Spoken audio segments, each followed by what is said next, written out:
Captaincy task ಕೂಡ ಆರಂಭ ಆಗಿದೆ. 5 ಜನ ಸ್ಪರ್ಧಿಗಳು ಆಯ್ಕೆ ಆಗಿದ್ದಾರೆ ಅಂತ ಹೇಳಿದ್ನಲ್ಲ, ಕನ್ಫರ್ಮ್ ಆಗಿ ಇಲ್ಲಿ ಸೂರಜ್ ಅವರು ಕೂಡ ಇಲ್ಲಿ ಆಯ್ಕೆ ಆಗಿದ್ದಾರೆ. ಯಾಕಂದರೆ ಧ್ರುವಂತ್ ಅವರು ಇಲ್ಲ ಸೂರಜ್ ಅವರು ಯಾರು ಇಲ್ಲಿ ಆಯ್ಕೆ ಆಗಿದ್ರು ಅಂದರೆ ಕ್ಯಾಪ್ಟನ್ಸಿ ರೇಸ್ಗೆ ಯಾರು ಬಂದಿದ್ರು ಅಂತ ಗೊತ್ತಿರಲಿಲ್ಲ.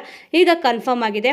ಇಲ್ಲಿ ಧ್ರುವಂತ್ ಅವರು ಆಡ್ತಲ್ಲ, ಇಲ್ಲಿ ಸೆಲೆಕ್ಟ್ ಮಾಡಿರೋದು ಅಶ್ವಿನಿ ಅವರು, ಇಲ್ಲಿ ಸೂರಜ್ ಅವ್ರನ್ನ ಸೆಲೆಕ್ಟ್ ಮಾಡಿದ್ದಾರೆ. ಟೋಟಲ್ ಆಗಿ 5 ಜನ ಯಾರ್ಯಾರು ಅಂತ ಗೊತ್ತಲ್ಲ, ಒಂದು ರಾಶಿಕಾ ಅವರು, ಅಶ್ವಿನಿ ಅವರು, ಗಿಲ್ಲಿ ಅವರು, ಸೂರಜ್ ಅವರು ಮತ್ತು ಕಾವ್ಯ ಅವರು. ಟೋಟಲ್ ಆಗಿ 5 ಜನ ಕ್ಯಾಪ್ಟನ್ಸಿ ರೇಸಲ್ಲಿ ಇದ್ದಾರೆ. ಈಗ ಕ್ಯಾಪ್ಟನ್ಸಿ ಟಾಸ್ಕ್ ಕೂಡ ಕೊಟ್ಟಿದ್ದಾರೆ. ಗೇಮ್ ಅಂತೂ ತುಂಬಾ ಚೆನ್ನಾಗಿದೆ. ಎಲ್ಲರೂ ಕೂಡ ನಗಾಡ್ಕೊಂಡು ಕಾಮಿಡಿ ಮಾಡಿಕೊಂಡು ತುಂಬ ಚೆನ್ನಾಗಿ ಗೇಮ್ನ ಆಡ್ತಾ ಇದ್ದಾರೆ. ಇನ್ನು ಮೊದಲನೇ ರೌಂಡ್ ಕೂಡ ಇಲ್ಲಿ ಮುಗಿದಿದೆ. ಮೊದಲನೇ ರೌಂಡಲ್ಲಿ ಇಲ್ಲಿ ಸೂರಜ್ ಅವರು ಮತ್ತು ಕಾವ್ಯ ಅವರು ಆಡ್ತಾರೆ.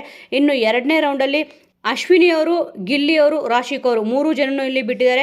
ಟೋಟಲ್ ಆಗಿ 2 ರೌಂಡ್ ಆಗಿದೆ. ಇನ್ನು ಯಾರು ಈ ವಾರದ ಕ್ಯಾಪ್ಟನ್ ಆಗ್ತಾರೆ ಅಂತ ನೋಡಬೇಕಿದೆ. ಒಟ್ಟಿನಲ್ಲಿ ಗೇಮ್ ಅಂತೂ ತುಂಬಾ ಚೆನ್ನಾಗಿದೆ. ಸಖತ್ತಾಗಿ ಡಿಸೈನ್ ಮಾಡಿದ್ದಾರೆ ಅಂತಲೇ ಇಲ್ಲಿ ಹೇಳ್ಬೋದು.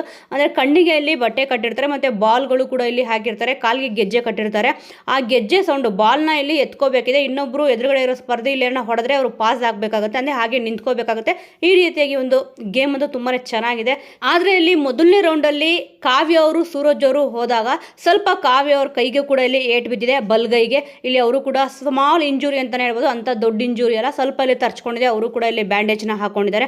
ಸ್ವಲ್ಪ ಆಟ ಆಡಬೇಕಾದ್ರೆ ಸ್ವಲ್ಪ ಅದೇ ಹೇಳಲ್ವಾ, ಒಂಥರ ಗೇಮ್ಗಳು ಇದ್ದಾಗ ಸಣ್ಣ ಪುಟ್ಟ ಗಾಯಗಳು ಆಗುತ್ತೆ ಅಂತಂದ್ಬಿಟ್ಟು ಈ ಥರ ಸಣ್ಣ ಪುಟ್ಟ ಗಾಯ ಈಗ ಕಾವ್ಯವ್ರಿಗೂ ಆಗಿದೆ. ಇಲ್ಲಿ ರಘು ಅವರು ಅದಕ್ಕೆ ಬ್ಯಾಂಡೇಜ್ ಕೂಡ ಹಾಕಿದ್ದಾರೆ. ನೋಡೋಣ ವೀಕ್ಷಕರೇ, ಈ ವಾರದ ಕ್ಯಾಪ್ಟನ್ ಯಾರಾಗ್ತಾರೆ ಅಂತಂದ್ಬಿಟ್ಟು. ನಿಮ್ಮ ಅನಿಸಿಕೆಯ ಪ್ರಕಾರ ಈ ವಾರದ ಕ್ಯಾಪ್ಟನ್ ಯಾರಾಗ್ತಾರೆ, ಯಾರಾಗಬೇಕು, ನಿಮ್ಮ ಸಪೋರ್ಟ್ ಯಾರಿಗಿದೆ ಅನ್ನೋದನ್ನ ಮಿಸ್ ಮಾಡದೆ ಕಮೆಂಟ್ ಮೂಲಕ ತಿಳಿಸಿ. ಮುಂದಿನ ವಿಡಿಯೋದೊಂದಿಗೆ ಮತ್ತೆ ಸಿಗೋಣ.